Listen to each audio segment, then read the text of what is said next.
Welcome to திவ்யநிதின் YouTuber. இன்றைக்கி என்ன பார்க்க போகிறோன்னா பாவக்காய் குழம்பு. அதுக்கு இங்கே ஸ்டவ் ஆன் பண்ணி ஒரு பாத்திரம் வச்சுருக்கேன். 3 டேபிள் ஸ்பூன் நல்லெண்ணெய் ஊற்றிக்கிறேன். எண்ணெய் நல்லா சூடானதும் 1/2 டேபிள் ஸ்பூன் சோம்பு, 1/4 டேபிள் ஸ்பூன் வெந்தயம் சேர்த்துருக்கேன்.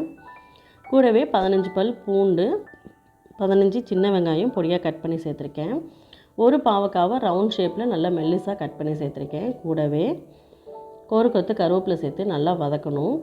இங்கே வெங்காயம், பூண்டு, பாவக்காய் இது எல்லாமே ரொம்பவே நல்லா வதங்கணும். கூடவே ஒரு மீடியம் சைஸ் தக்காளியும் சேர்த்து நல்லா வதக்கிக்கலாம். பாவக்காய் எந்த அளவுக்கு வதங்குதோ அந்த அளவுக்கு கொஞ்சம் கசப்பு குறைவாக இருக்கும். ஸ்டவ்வை லோ ஃப்ளேமில் வச்சுட்டு ஒரு தட்டு போட்டு மூடிக்கலாம். இங்கே ஒரு சின்ன லெமன் சைஸ் புளி எடுத்து வச்சுருக்கேன். அது 10 நிமிஷம் போல் ஊற வச்சு நல்லா கரைச்சி எடுத்துக்கலாம். இது கூட 1/2 டேபிள் ஸ்பூன் மஞ்சத்தூள், 1/2 டேபிள் ஸ்பூன் மிளகாத்தூள் சேர்த்துருக்கேன், 3 டேபிள் ஸ்பூன் மல்லித்தூள் சேர்த்துருக்கேன். கூடவே தேவையான அளவுக்கு உப்பு சேர்த்து நல்லா கரைச்சி எடுத்துக்கலாம். குழம்புக்கு தேவையானது இவ்வளோ தான். நல்லா கட்டி இல்லாமல் கரைச்சி எடுத்துக்கலாம்.